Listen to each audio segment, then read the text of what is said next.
I was lying on the operating table, the anesthesia mask hovering inches from my face, when my 9-year-old grandson, Tommy, burst through the doors screaming, "Grandma, wait. Should I tell the truth about why Daddy really needs your kidney?" The surgical team froze. My son Robert's face went white as hospital sheets. His wife Jennifer lunged for Tommy, but he dodged her perfectly manicured nails. "Daddy made himself sick on purpose," Tommy shouted. "I heard him and Mommy planning everything." The mask slipped from the anesthesiologist's hand. "Woman." "I will," David said firmly, the son who never plotted her murder. The medical team, who had been frozen in shock, began to move again. Dr. Williams approached cautiously. "Mrs. Harrison, obviously the surgery is canceled. We need to check you over, make sure you're okay." "I'm fine," I said, though I wasn't sure that was true. "What about the preparation drugs I've been taking?" "All harmless, thankfully. You might experience some minor side effects as they leave your system, but nothing dangerous." As they wheeled me back to recovery for observation, I heard one of the agents speaking to Sarah. "We found everything at the house. The pills, the forged documents, detailed plans for 6 more targets after this one. This is the biggest elder fraud case we've seen." Tommy stayed by my side as nurses checked my vitals and removed my IV. His small hand never left mine. "What's going to happen to me, Grandma?" he asked quietly. "Will I have to go to foster care?" "Never," I promised. "Uncle David and I are going to take care of you." But what about Dad? How could I explain that his father would likely spend the next decade in prison, that his mother wasn't who she claimed to be, that his entire life had been built on lies? "We'll figure it out together," I said, "one day at a time." Sarah appeared in the doorway. "The anesthesiologist wants you to know something, Mrs. Harrison. He suspected something was wrong. The IV they prepared wasn't anesthesia, it was saline. The surgical team had concerns and were protecting you while they figured out what to do." I thought of all the people who'd watched over me, Nancy risking her job to warn me, Dr. Williams noting inconsistencies, the surgical team protecting me even when they didn't understand the danger. Evil might have worn my family's face, but goodness had surrounded me too. "What happens now?" I asked Sarah. "Now we build our case. With Tommy's recordings and all the evidence we've collected, they'll both face serious time. Jessica has warrants in 3 states, and this will add federal charges. Robert's looking at a minimum of 8 to 10 years. 8 to 10 years. My son would be 50 when he got out. Tommy would be graduating high school. I'd be in my 70s if I lived that long. An entire decade of life lost to greed and deception."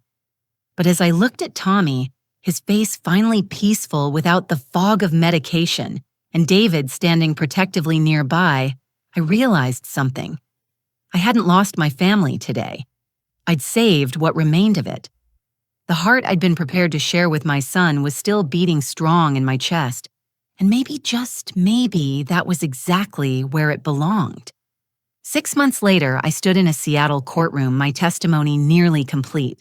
The federal prosecutor had warned me this day would be difficult, but nothing could have prepared me for seeing Robert in an orange jumpsuit, shackled at the wrists and ankles.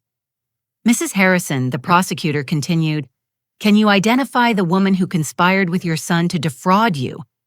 I looked at Jessica, or Jennifer as I'd known her. Gone was the polished suburban mother facade. Her roots were showing gray, her face gaunt without its usual makeup armor. "That's her, Jessica Ann Hoffman." "Let the record show the witness has identified the defendant," the judge intoned. Jessica's lawyer tried to paint her as a victim too manipulated by love and desperation. But Tommy's videos played for the jury told a different story. His small voice describing how his parents plotted against me brought several jurors to tears. The financial evidence was damning. Jessica had stolen over $2 million from elderly victims across 5 states over 7 years. Her method was always the same: seduce a man with an elderly parent, create a medical crisis, and cash in through insurance or asset theft. "She's a black widow," the prosecutor told the jury. "But instead of killing her mates, she helped them kill their mothers." Robert's defense was more pathetic. He claimed Jessica had manipulated him, that his gambling debts had made him desperate. But the recordings showed he was a willing participant, taking those kidney-damaging drugs, eagerly practicing his sick voice in the mirror. "I made a mistake," he said during his own testimony, looking at me with what he probably thought was remorse. "But she was still willing to give me her kidney. That shows she still loves me." "Or it shows she's the mother you never deserved," the prosecutor shot back. The verdicts came swiftly. Jessica received 25 years federal time with additional state charges pending. She'd die in prison, most likely. Robert got 12 years more than the minimum due to the exceptional betrayal of familial trust, as the judge put it. As they led him away, Robert called out, "Mom, please take care of Tommy." I didn't respond. I was already taking care of Tommy. That was never in question. Life in Seattle agreed with us. David had helped me sell the Columbus house for well above asking price, using the proceeds to buy a smaller but beautiful condo near his family. Tommy thrived in his new school, free from medication and manipulation. "Grandma Marge," he called, bursting through my door after school. "I got the lead in the science fair." His project idea made me smile. Toxic relationships: how to identify and escape manipulation. His teacher thought it was remarkably insightful for a 10-year-old. She didn't know he was writing from experience. David's wife, Ellen, had embraced Tommy like her own son. Their 3 kids treated him like the brother they'd always wanted. Family dinners were loud, chaotic, and filled with genuine love, everything our old Sunday dinners had pretended to be. "Any word from Ohio?" Ellen asked one evening, helping me set the table. Helen writes regularly. Says the neighborhood was shocked by the trial coverage. Apparently, Jennifer owed money to half the country club. And Robert, he sends letters. I don't open them. This was mostly true. I'd opened one 3 months into his sentence. It was full of self-pity and blame-shifting. Jennifer made him do it. His gambling problem was a disease. I'd abandoned him by moving to Seattle. The same man who'd planned my potential death was angry I wouldn't visit him in prison.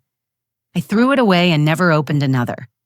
Dr. Williams had called last month with an unusual request.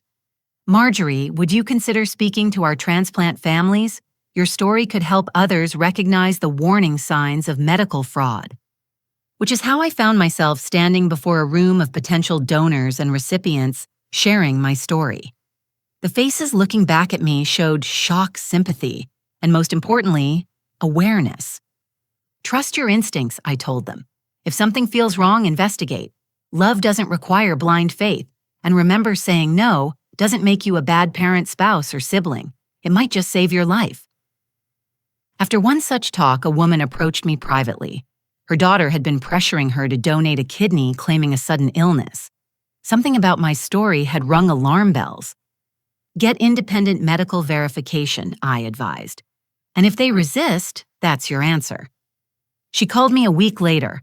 Her daughter had refused additional testing and disappeared when confronted. The woman was heartbroken but alive.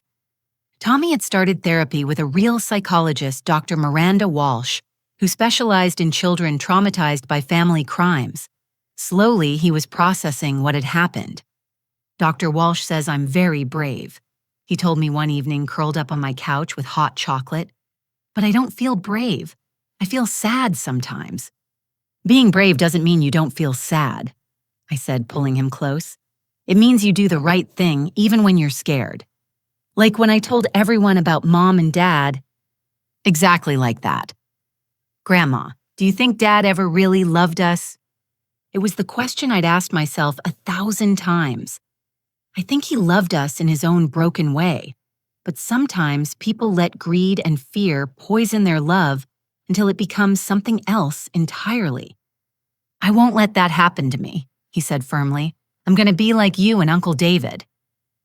The Tommy Foundation became real on the 1-year anniversary of the failed surgery. With the help of Sarah's connections and some generous donors who'd heard our story, we created an organization dedicated to educating seniors about family fraud and supporting grandchildren who expose family crimes. Our first fundraiser raised over, but his drawings told a different story. I'd find sheets of paper covered in angry scribbles, pictures of faces with sharp teeth and red eyes. When I asked about them, he'd snatch them away and tear them into pieces. One afternoon, while Jennifer was supposedly at the pharmacy, I stopped by their house to drop off some soup. Using my spare key, I let myself in and headed for the kitchen. That's when I noticed Jennifer's laptop open on the counter displaying a real estate website. She was looking at my neighborhood, specifically at recent sale prices for houses like mine. "Just curious about property values," she said when she returned and found me there. "You know, in case we ever need to downsize to help with medical bills." But why would she be researching my neighborhood instead of theirs? More concerning were the pill bottles I discovered during a bathroom visit. The medicine cabinet was full of medications I didn't recognize with names I couldn't pronounce. When I asked Robert about them, Jennifer again answered for him. "Supplements," she said smoothly, "to help maintain what kidney function he has left. The doctor prescribed them, but insurance doesn't cover supplements, so we pay out of pocket." "Which doctor?" I asked. "Dr. Williams, I could speak to her about coverage." No, Jennifer said quickly. "A specialist. You wouldn't know him." Helen's daughter, Nancy, worked as a nurse at Grant Medical Center across town. When I ran into her at the farmer's market, she mentioned something that made my blood run cold. "I shouldn't really say anything," Nancy whispered, glancing around the crowded market. "But I saw Robert at our hospital last week. He was getting some kind of IV treatment paying cash. I thought it was strange he wasn't at Riverside where his team is." Maybe it was related to his regular treatment. I suggested, though unease was creeping up my spine. Nancy shook her head. "That's what's odd. The treatment room he was in is usually for less conventional procedures, the kind insurance companies won't cover because they're not FDA approved." That evening, David called with troubling news of his own. "Mom, did Robert ask you for money?" His voice was tense. "I gave them the money from the cars," I replied. "Why?" "He called me last week, said he needed $50,000 for experimental treatments. When I asked for details so I could research them, he got defensive. Then I did some digging. His insurance should be covering everything. I called the hospital billing department pretending to be him. They said his account is current." "There must be an explanation," I said, though doubt was growing like a tumor in my chest. "There's more," David continued. "I offered to fly out and help, maybe be tested as a donor too. He told me not to come, said it would be too stressful. Since when is Robert stressed by family wanting to help?" "He hasn't returned your calls." "Not one. Mom, something's not right. I'm booking a flight for next week." "No, I said quickly, surprising myself. "Let me look into this first. If you show up unexpectedly, it might make things worse. Give me a little time." But time was something we were running out of. The surgery date loomed closer, and with each passing day, the inconsistencies piled up like evidence in a case I didn't want to solve. One evening, I found Tommy in my backyard sitting on the swing George had built for Robert and David decades ago. Tears streamed down his face. "Tommy, sweetheart, what's wrong?" He looked up at me with those innocent eyes and whispered, "Grandma, if someone you love is doing something bad, should you tell? Even if they might get in really big trouble." My heart skipped. "That depends, honey. Is someone hurting you?" "Not me," he said quickly. But someone else might get hurt, someone good." Before I could probe further, Jennifer's car screeched into my driveway. She stalked into the backyard, her face flushed with anger. "Thomas, I've been looking everywhere for you. You can't just wander off." "He was right here," I said. "He's always welcome." She grabbed his hand roughly. "We need to go. Robert's having a bad evening." As they left, Tommy looked back at me with an expression I'll never forget. It was the look of someone who desperately wanted to speak, but couldn't find the words or the courage. That night, I called Dr. Williams' emergency line. When she called back, I asked carefully, "Doctor, are there any treatments Robert might be receiving elsewhere? Supplements or experimental procedures?" Her pause was telling. "Mrs. Harrison, your son's treatment plan is all through our hospital. I'm not aware of any outside treatments, and frankly, I'd be concerned if he were pursuing them. Some non-approved treatments can actually worsen kidney function. Why do you ask? Just wondering about all options. I lied. I appreciate your concern, but please trust our plan.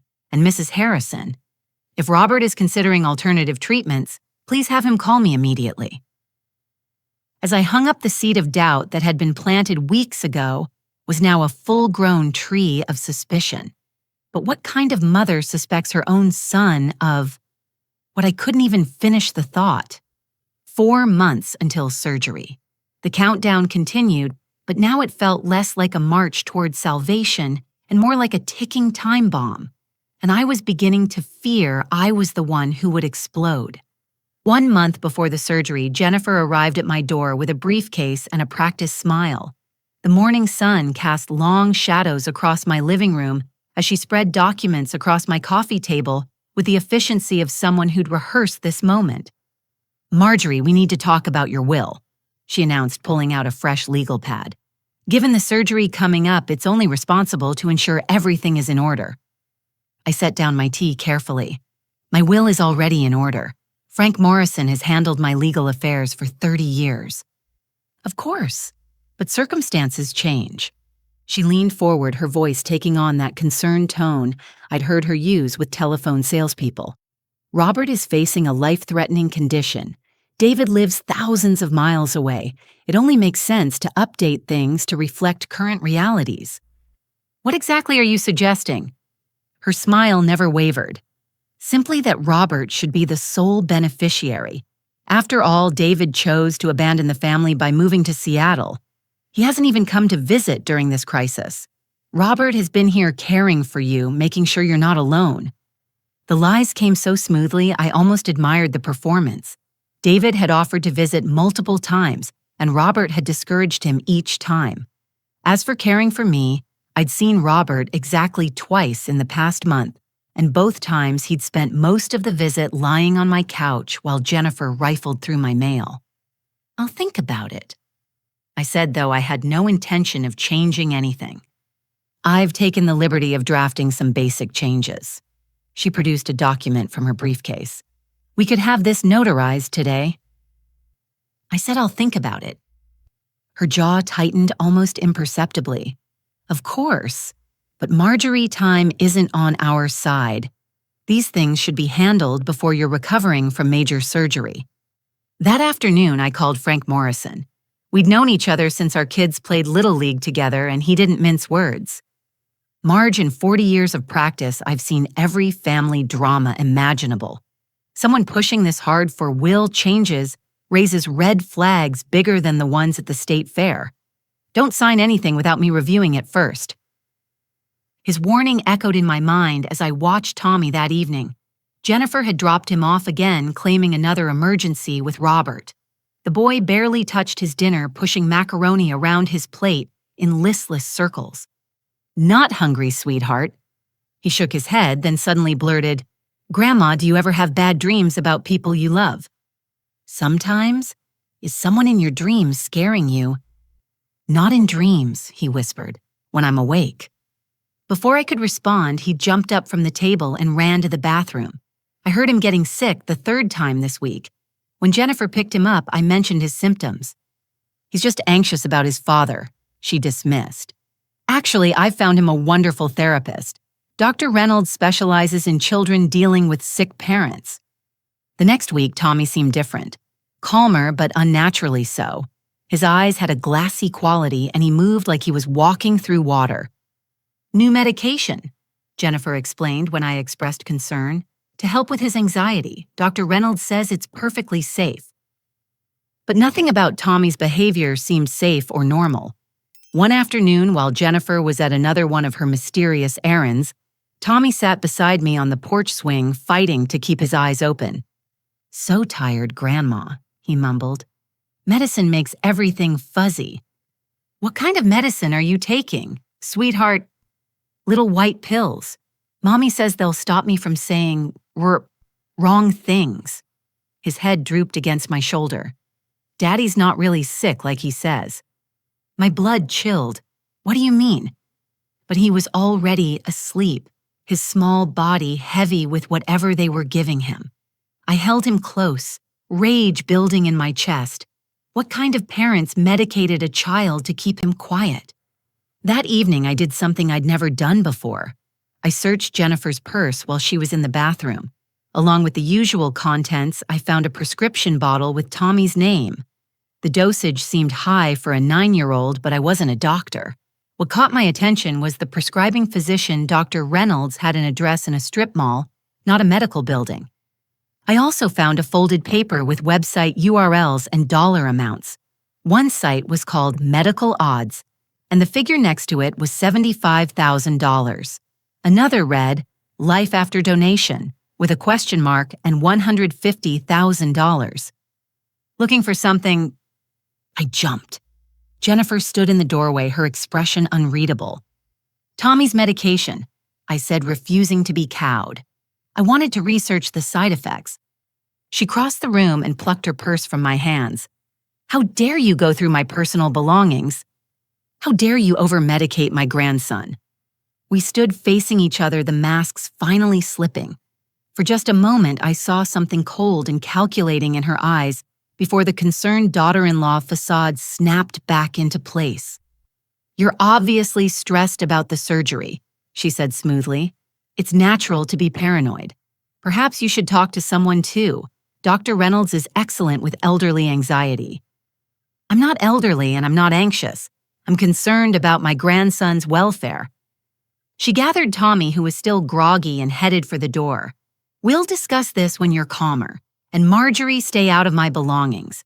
It's not healthy behavior for someone your age. The threat was subtle, but clear. She was already planting seeds about my mental state. That night, I couldn't shake the feeling that I was being maneuvered like a chess piece and I was running out of moves. 3 days later, Helen's daughter Nancy called with urgent news. Mrs. Harrison, I could lose my job for this, but my conscience won't let me stay quiet. I looked into those treatments Robert's been getting at our hospital. They're not experimental kidney treatments. I can't say more, but please be careful. Something's very wrong here. I thanked her and hung up my hands, shaking. The next morning, I made an appointment with Dr. Williams, claiming I needed to discuss my pre-surgery anxiety. Instead, I asked her point blank about Robert's condition. Dr. Williams, I need complete honesty. Is there any chance Robert's condition could be induced, controlled? She studied me carefully. That's a very specific question. Do you have reason to believe someone would do that? Please just answer me. She sighed. There are substances that can mimic kidney failure in test results. They're extremely dangerous and highly illegal to use outside of specific research contexts. But Mrs. Harrison, the damage to Robert's kidneys is real. I've seen the ultrasounds myself. Could those be faked? The ultrasounds, no, but... She paused, choosing her words carefully. There are ways to temporarily damage kidney function that would show on tests, but could be reversible if caught in time. Why are you asking me this? I couldn't answer. The implications were too monstrous. Instead, I thanked her and left my mind reeling. That evening, I found Tommy's tablet in my car again. This time, it was playing a video he'd recorded of his parents. Just 3 more weeks, Jennifer's voice said. Then we'll have the kidney and phase 2 begins. I still think we should wait until she's recovered, Robert's voice responded. The house can wait. No, it can't. The market's perfect right now. Besides, once she's on pain medication, getting her to sign will be easy. Dr. Reynolds already agreed to evaluate her if needed. The video cut off. I sat in my car in my own driveway as the full horror of what I was hearing sank in. My son, my firstborn child, was planning to steal more than my kidney. They wanted everything. I went inside and poured myself a generous glass of George's old scotch, something I rarely did. As I sat in his favorite chair, I thought about the baby I'd held 42 years ago. The toddler who'd called me Mama with such pure love. The young man who'd cried at his father's funeral. Where had that boy gone? Or had he always been capable of this and I'd been too blind to see it? One thing was certain. I had less than a month to figure out the truth and protect myself. The countdown to surgery had become a race against time, and I was running on borrowed kidneys and shattered trust. 3 days before the surgery, I stood in my kitchen ladling homemade chicken soup into a container. Robert's favorite, the same recipe I'd made when he was sick as a child. Despite everything I suspected, some part of me still hoped I was wrong. Maybe this gesture would remind him of who we used to be to each other. The evening air was cool as I drove to their house, the soup container warm on the passenger seat. Their street was quiet, most neighbors inside for dinner. I'd deliberately chosen this time knowing Jennifer had her book club on Wednesdays, or at least that's what she claimed. Using my spare key, I let myself in through the back door. The house was oddly still, but I could hear voices from upstairs. Robert and Jennifer speaking in tones that carried the sharp edge of argument. I set the soup on the counter and moved toward the stairs, each step careful and quiet. My heart pounded so hard I was certain they'd hear it through the ceiling. Halfway up, their words became clear. "I'm telling you the supplements are working perfectly." Jennifer's voice was impatient. "Your labs tomorrow will be the worst yet. Dr. Chen won't dare postpone the surgery." I know. Robert sounded tired. "I just hate that Tommy almost ruined everything with his questions. Kid's too smart for his own good." That's why I got him on the medication. Can't have him blabbing to his precious grandma about what he overheard. My hand gripped the banister so tight my knuckles went white. They were talking about my grandson like he was a problem to be managed, not a child to be protected. "Just 3 more days," Jennifer continued, "and we'll have everything. The kidney, the house, her savings. It's perfect." "The kidney I get, but Mom's not that wealthy. Is this really worth it?" "Are you serious right now?" Jennifer's voice rose. "She's sitting on a $400,000 house free and clear. Plus whatever savings she has, plus the life insurance policies I took out." "You took out life insurance on my mother." 3 policies, actually, different companies, so it wouldn't raise flags. If something happens during surgery, we get $2 million. If she survives but has complications, Dr. Reynolds will declare her incompetent, and we get power of attorney. There was a pause. When Robert spoke again, his voice was smaller. "Jen, we agreed to the kidney thing because of my debts. This other stuff." "Your debts?" She laughed, but it was an ugly sound. "You mean my debts? Do you think your gambling problem even compares to what I owe those people I borrowed from? Don't accept payment plans, Robert. It's pay up or end up in the river." "But Mom doesn't deserve—" "Your mom has lived her life. She's had her house, her perfect little existence. What about us? What about Tommy's future? Don't bring Tommy into this. He's terrified of us now. He's medicated. He'll be fine. Once this is over, we'll get him off the pills and he won't even remember clearly. Kids are resilient." I pressed my hand over my mouth to stifle a gasp. The casual cruelty of it, the calculation. This wasn't my son anymore. This was a stranger wearing his face. "Show me the pills again," Robert said. "I want to make sure I'm taking the right dose tomorrow." "Here, 2 of these an hour before your blood draw. They'll make your kidneys look like they're barely functioning. But remember, you can't take them for more than another week or the damage becomes permanent." "And you're sure they're reversible?" "Completely. Marcus used them in Arizona for the same scam. Worked perfectly." "I still can't believe you know people who've done this before. How do you think I learned about it? This isn't my first time, baby. Just my biggest score." The room went silent for a moment. When Robert spoke again, his voice was different, harder. "Sometimes I wonder if you actually love me or if I'm just another mark. Don't be dramatic. I love you enough to save your life, don't I? Your kidneys really are failing, just not as badly as the tests show. This way, we get your cure and our future. Win-win." I heard footsteps moving toward the stairs and quickly descended my sock feet silent on the carpet. I made it to the kitchen just as they appeared at the top of the staircase. Grabbing a pen from the counter, I hastily wrote a note, "Dropped off soup. Hope you feel better. Love, Mom." I was in my car and pulling away when the front door opened. In my rearview mirror, I saw Jennifer step onto the porch watching me leave. Even from a distance, I could see her frown.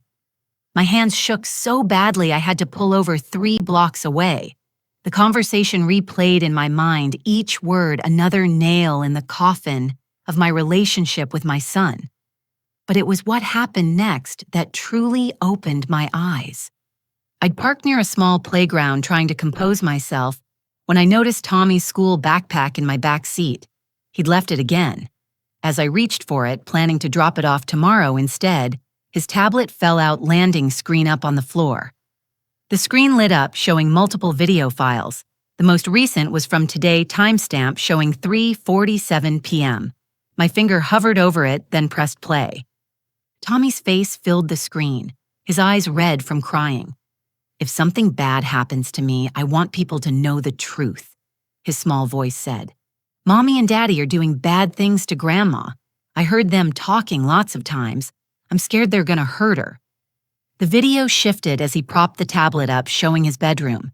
In the background, I could hear Jennifer and Robert talking through the thin walls. "I recorded them lots," Tommy continued. "They don't know I know how to upload to the cloud. Mrs. Peterson taught us in computer class. I'm putting everything there in case." He trailed off, wiping his nose with his sleeve. "Grandma, if you're watching this, please don't let them hurt you. And please help me. The medicine makes me feel sick and scared, and I can't think right anymore." The video ended. I scrolled through the other files, dozens of them. Recordings of Jennifer on the phone discussing the old woman's assets. Robert practicing his sick voice in the bathroom mirror. Jennifer researching kidney donation complications and how to get power of attorney over elderly parent. One video made my blood freeze. Jennifer was on the phone with someone named Dr. Reynolds. "I don't care what it takes," she was saying. "If she survives the surgery, I need you to declare her mentally incompetent within 6 months. You'll get your usual fee plus a bonus." "The medication for the boy is working well," a man's voice responded. "But about the grandmother, I'll need some documented incidents. Can you manufacture some confusion, maybe some aggression?" "Leave that to me. I've been through this before, remember. By the time I'm done, everyone will believe she's lost her mind." I turned off the tablet, my whole body trembling. The pieces all fit now. Robert's reversible kidney condition, the push to change my will, Tommy's medication to keep him quiet, the life insurance policies, even Dr. Reynolds, clearly not a real therapist, but someone who helped Jennifer run her scams. And that comment about Arizona, about this not being her first time. Who was Jennifer really? How many other families had she destroyed? I drove home in a daze, locked my doors, and sat in my dark living room trying to process the magnitude of what I'd discovered. My son was willing to risk my life for money. His wife was a professional con artist, and my grandson was being drugged and traumatized. The surgery was in 3 days. If I canceled now, they'd know I was onto them. Jennifer had already planted seeds about my mental state. Who would believe a 65-year-old woman claiming her son was faking kidney failure? But I had Tommy's videos. I had evidence. I picked up my phone and did something I should have done weeks ago. I called David. "Mom." He answered on the second ring, despite it being past 11 in Seattle. "Is everything okay?" "No," I said, and for the first time in months, I told the complete truth. "Nothing is okay. I need you to listen carefully, and then I need you to get on the next plane to Columbus. Bring someone you trust, maybe a lawyer. David, your brother, is trying to kill me." The silence stretched between us, 3,000 miles of disbelief. "I'm booking a red-eye right now," he finally said.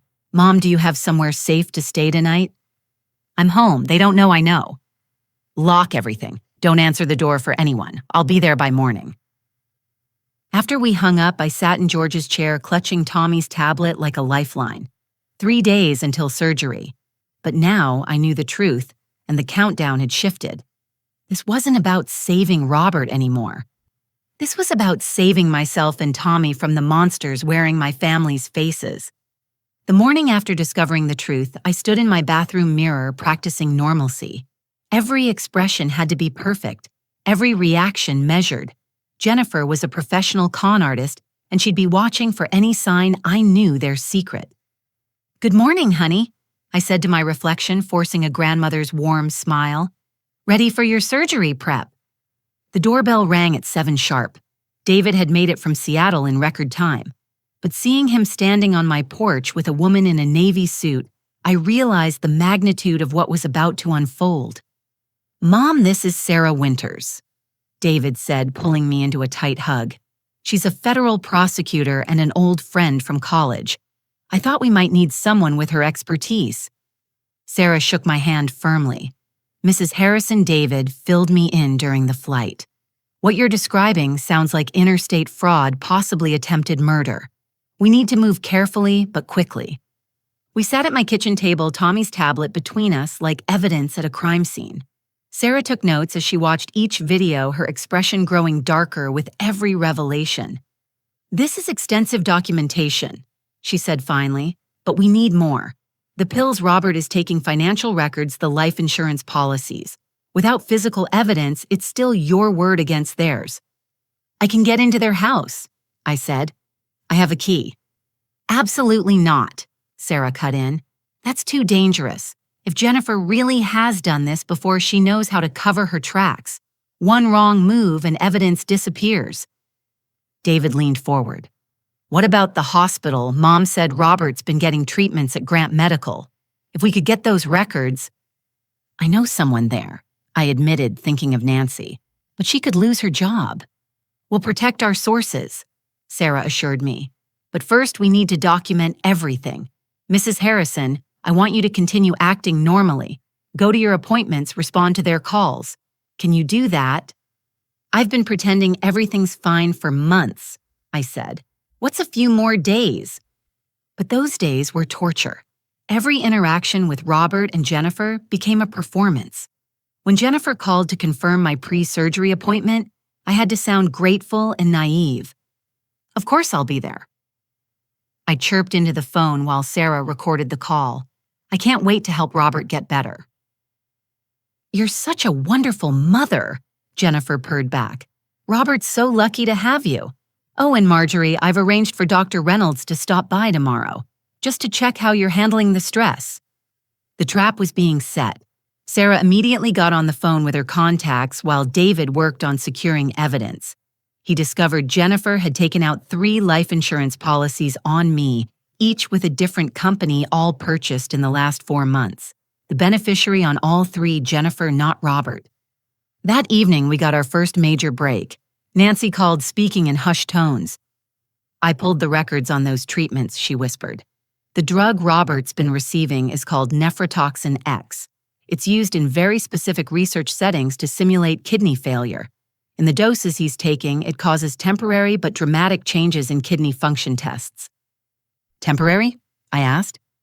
"If stopped, within 6 weeks, completely reversible. But here's the thing, Mrs. Harrison. Someone's been very clever.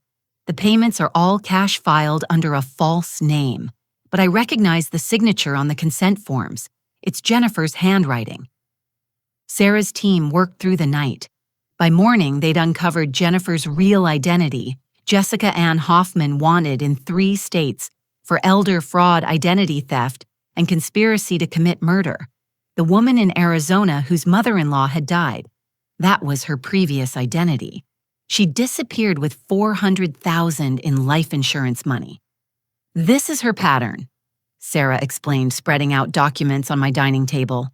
"She targets men with elderly parents, preferably widowed mothers with assets. She creates a medical crisis, pushes for quick action, and either collects on life insurance or gains control of assets through power of attorney." "How many victims?" David asked, his voice hollow.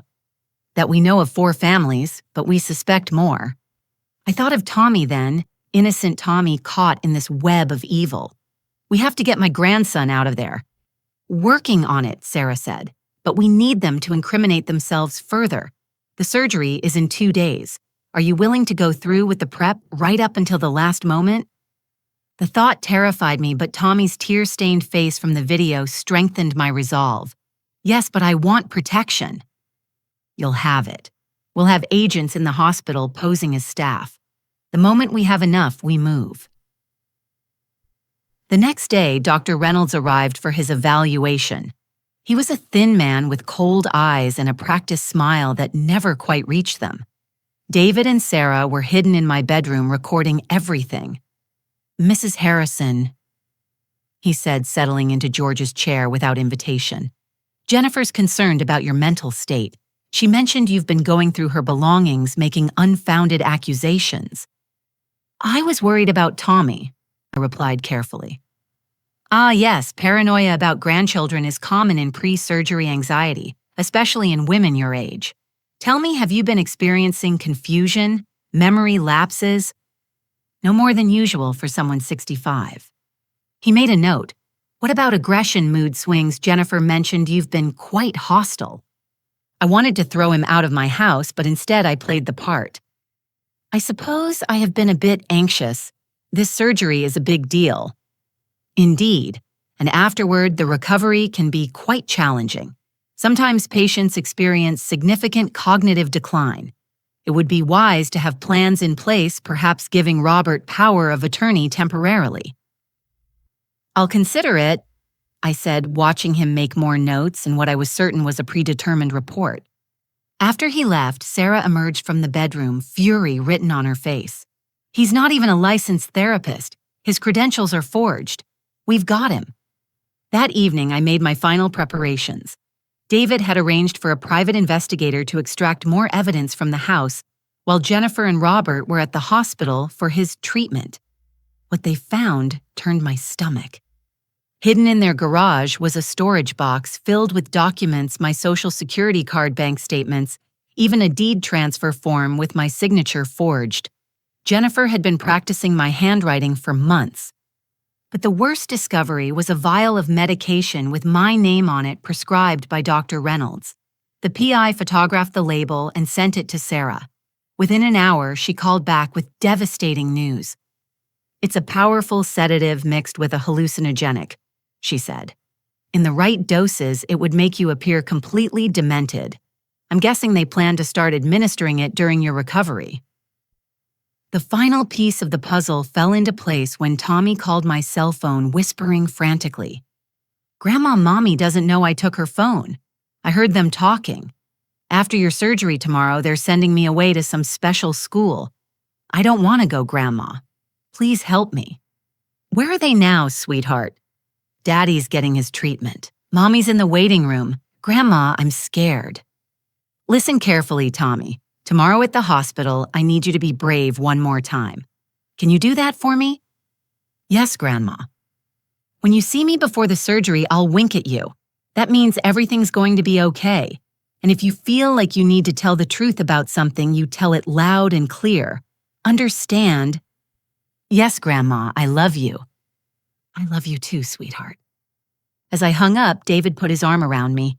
"It's almost over, Mom." But I knew the hardest part was yet to come.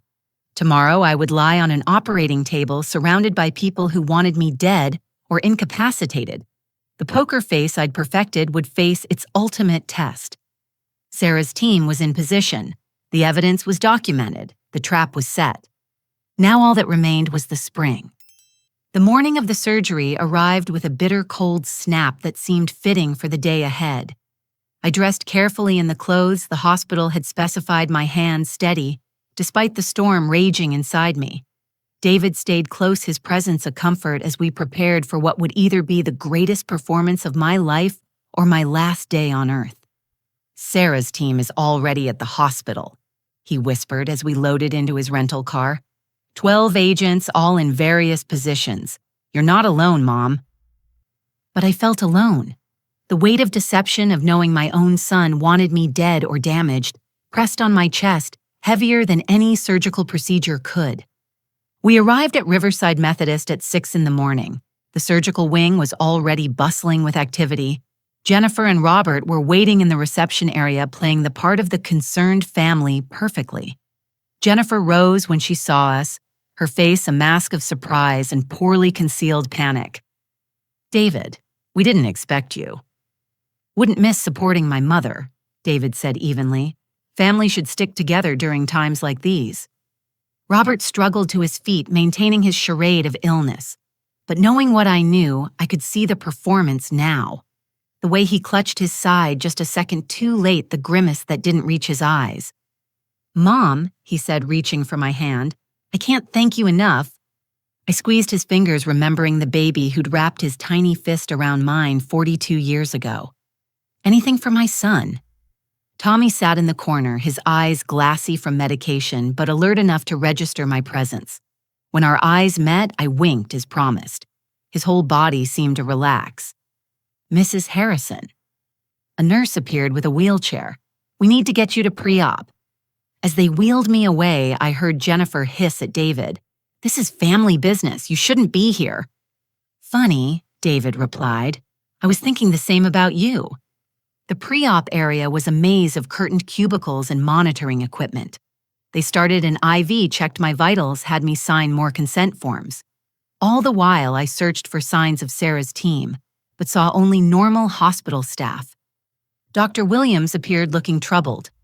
"Marjorie, I need to be honest. I have some concerns about Robert's latest tests. His kidney function appears to have declined dramatically overnight. We may need to consider more aggressive intervention post-transplant." "Whatever he needs," I said, knowing those test results were as fake as Jennifer's concern. An hour crawled by, then another. Finally, they announced it was time. As they wheeled me toward the operating room, I made one request. "Could I see my grandson just for a moment in case—" Dr. Williams nodded. "Of course. Nurse, could you bring the family to the hallway?" They appeared moments later. Jennifer's grip on Tommy's shoulder was vice-like, her manicured nails digging into his shirt. Robert looked genuinely pale now, perhaps finally realizing the magnitude of what they'd set in motion. "Tommy," I said, reaching out my hand. "Come give Grandma a hug." Jennifer reluctantly released him. As Tommy approached my gurney, I saw something shift in his expression. The medication fog seemed to lift, replaced by determination I recognized from his videos. "I love you, Grandma," he whispered into my ear. Then louder, "I love you so much and I don't want you to die." "Nobody's dying," Jennifer said sharply. "Tommy, that's enough." But Tommy had found his courage. He pulled back, his voice growing stronger. "Grandma, should I tell the truth about why Daddy needs your kidney?" The hallway went silent. Even the normal hospital sounds seemed to pause. "What truth, sweetheart?" I asked, my heart hammering. "The truth about the pills. The ones Mommy gives Daddy to make him sick. I saw everything I recorded, everything." The transformation was instantaneous. Jennifer lunged for Tommy, but David intercepted her. Robert's facade crumbled entirely as he straightened up, no longer bothering to clutch his side. "Tommy, stop," he commanded, but his son was beyond stopping. "Daddy takes special medicine that makes his tests bad, but he's not really dying. Mommy said after they get your kidney and your house and your money, we'll move away and be rich. She's done it before to other grandmas." "You little brat," Jennifer snarled, struggling against David's grip. "You don't know what you're talking about." But Tommy wasn't finished. His words came in a flood, months of fear and forced silence, finally breaking free. "She has papers with your signature, but you didn't sign them. And Dr. Reynolds isn't a real doctor, he just gives me medicine to make me quiet. And Mommy's real name is Jessica, and the police are looking for her."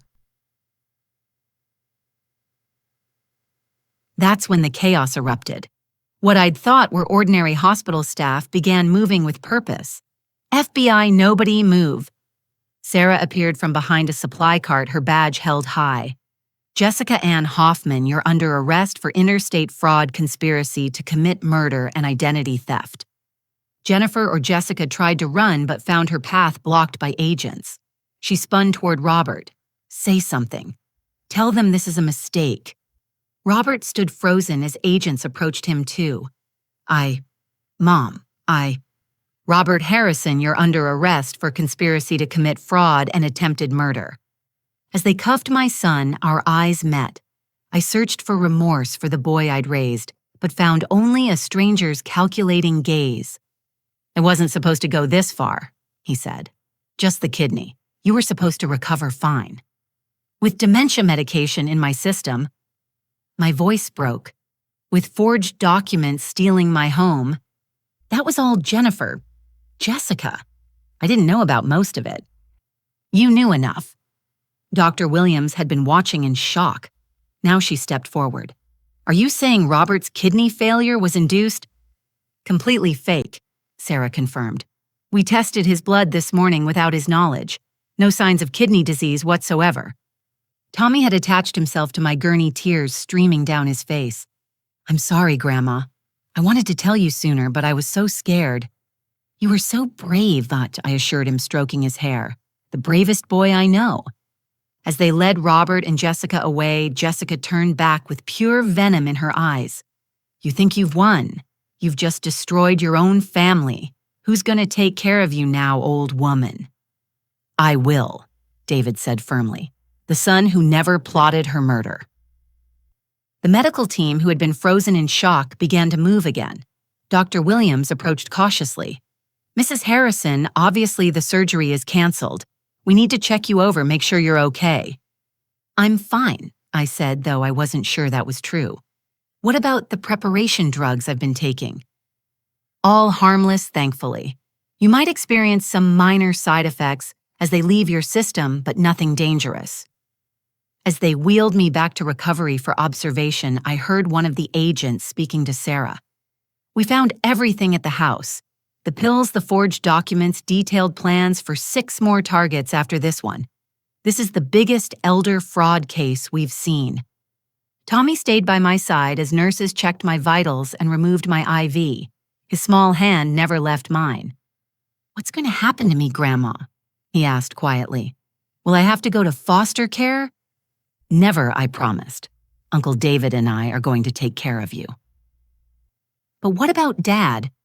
How could I explain that his father would likely spend the next decade in prison, that his mother wasn't who she claimed to be, that his entire life had been built on lies? We'll figure it out together, I said, one day at a time.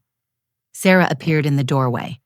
The anesthesiologist wants you to know something, Mrs. Harrison. He suspected something was wrong. The IV they prepared wasn't anesthesia, it was saline. The surgical team had concerns and were protecting you while they figured out what to do.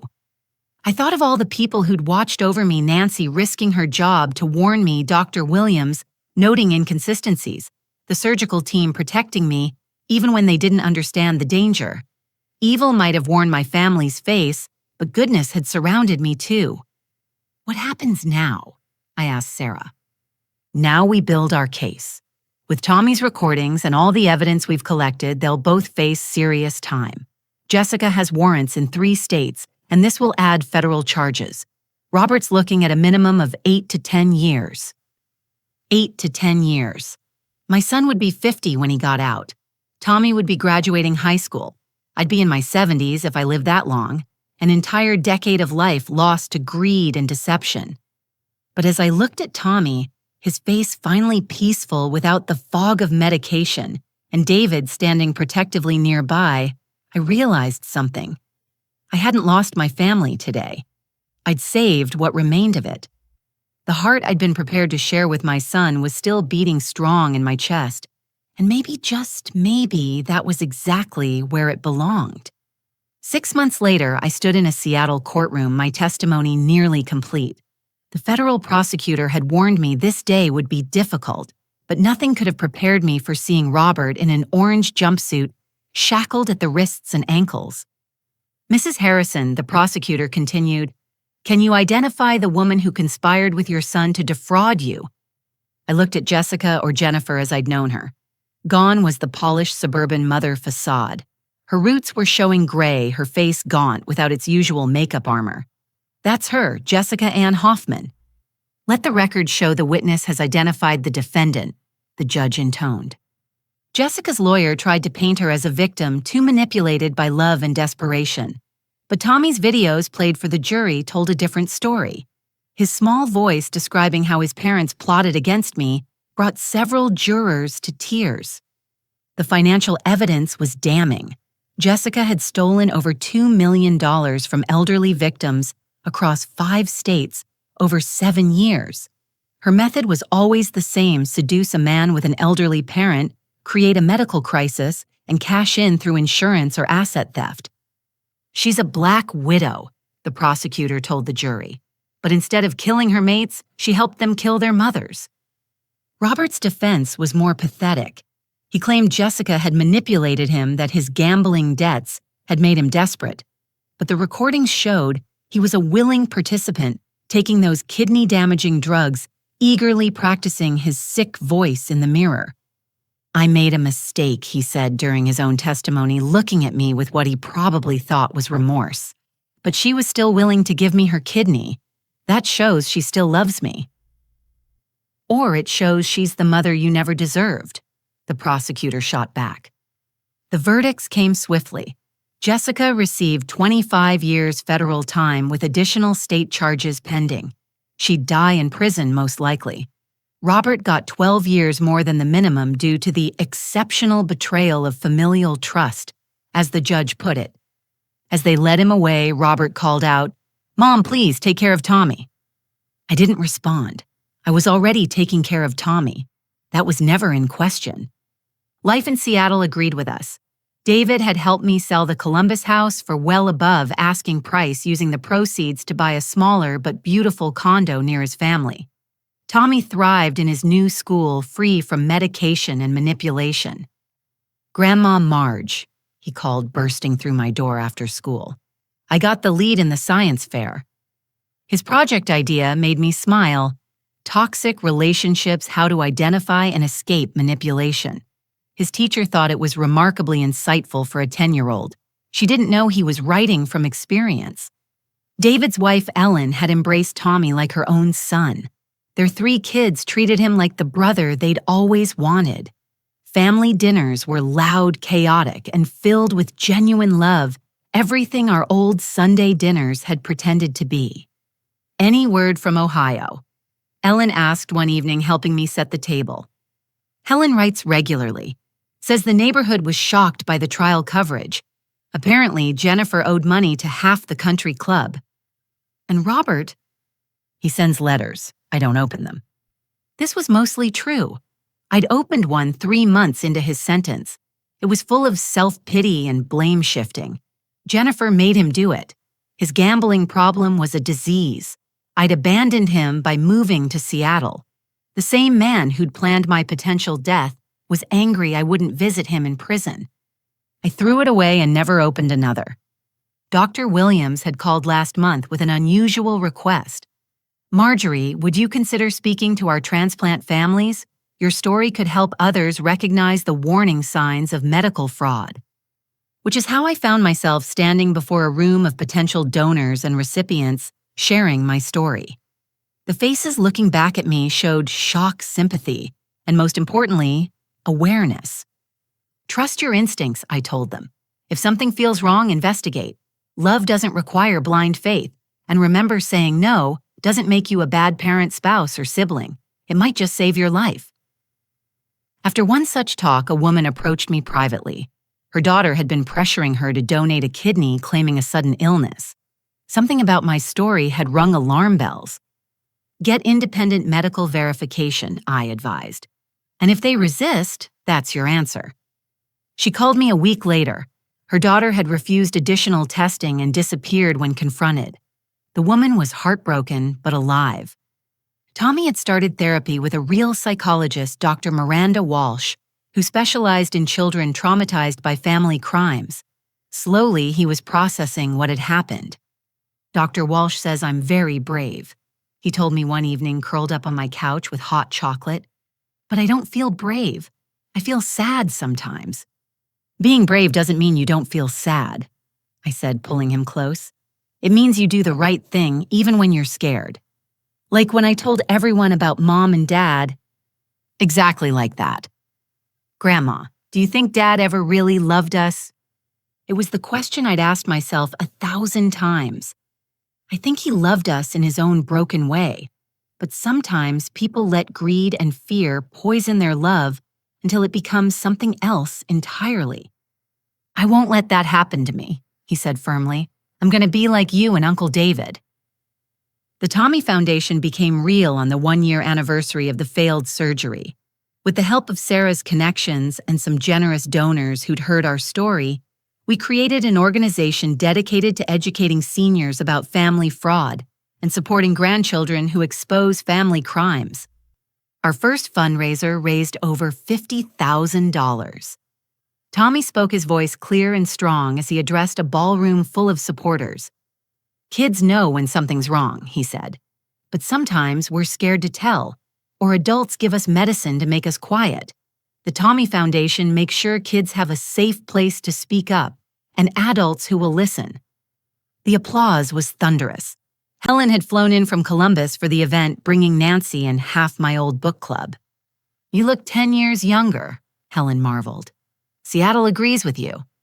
"Freedom agrees with me," I corrected. Freedom from lies, from manipulation, from toxic relationships disguised as love. 3 years have passed since that day in the operating room. Tommy is 13 now, tall for his age, with a passion for law and justice that makes Sarah joke he'll either be a prosecutor or a superhero.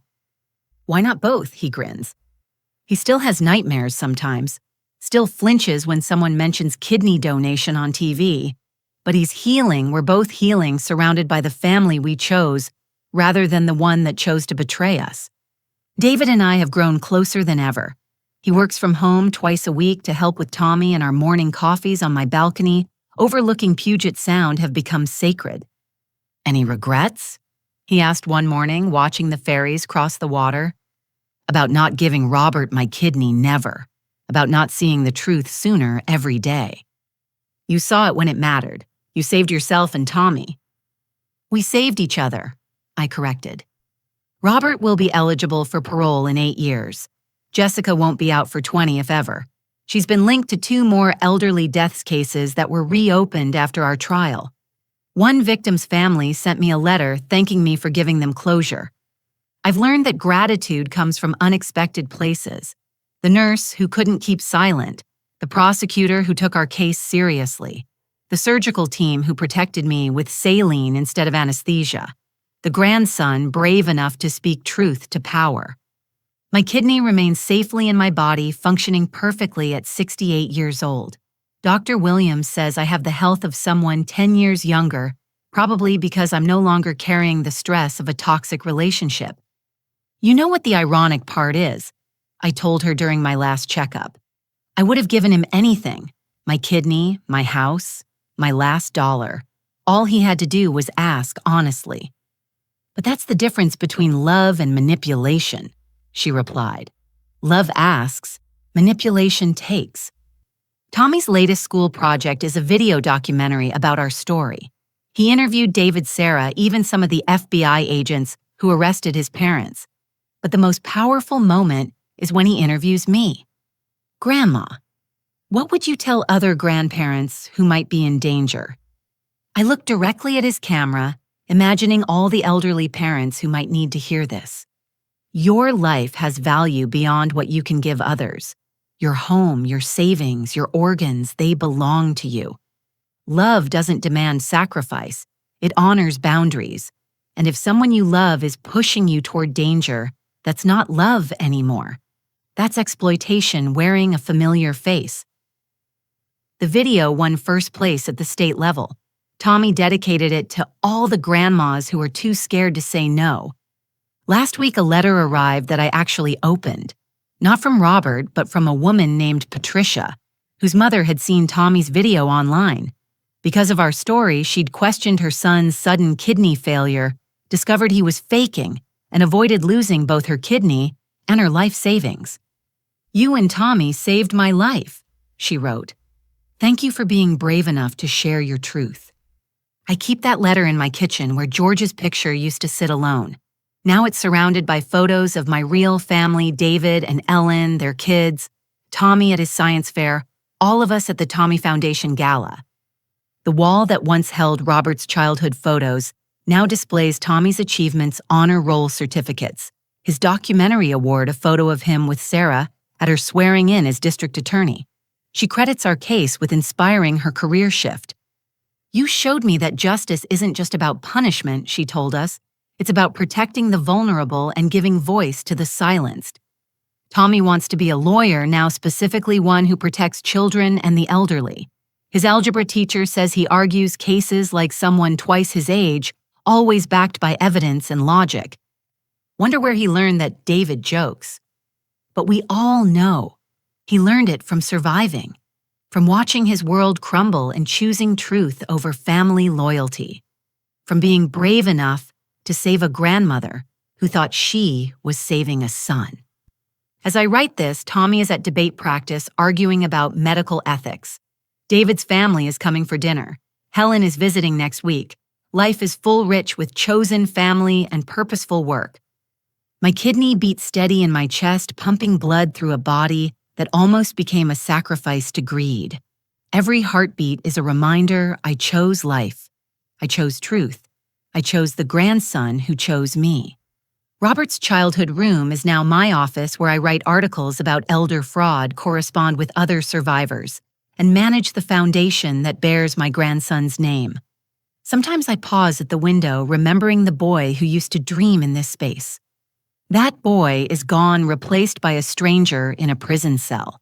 But from the ashes of that betrayal rose something stronger, a grandmother's fierce love, a grandson's courage, and a truth powerful enough to save lives.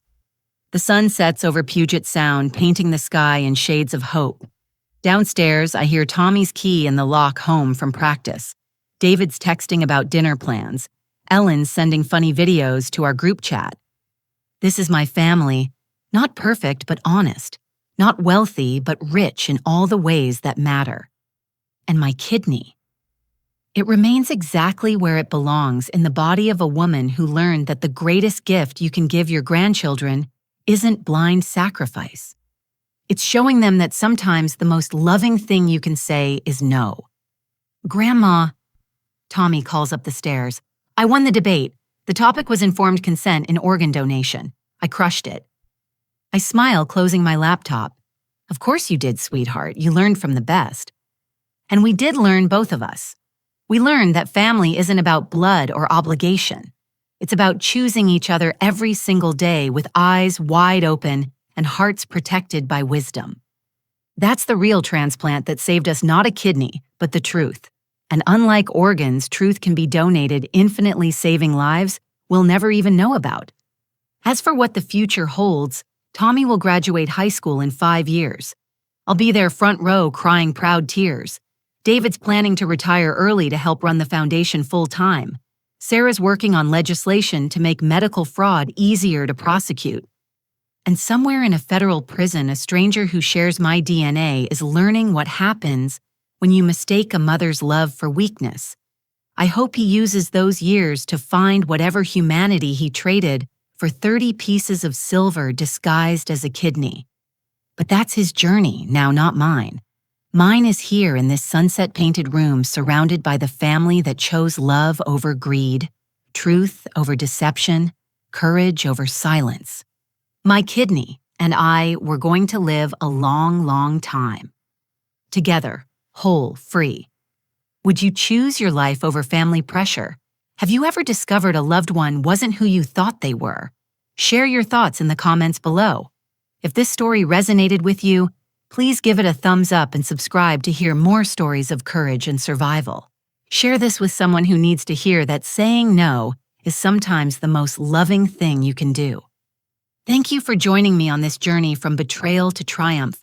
Remember, you are never too old to start over, never too trusting to learn wisdom, and never alone when you choose truth. Until next time, protect your hearts, trust your instincts, and know that real love never requires you to destroy yourself for someone else's gain. Stay strong, stay wise, and stay true to yourselves.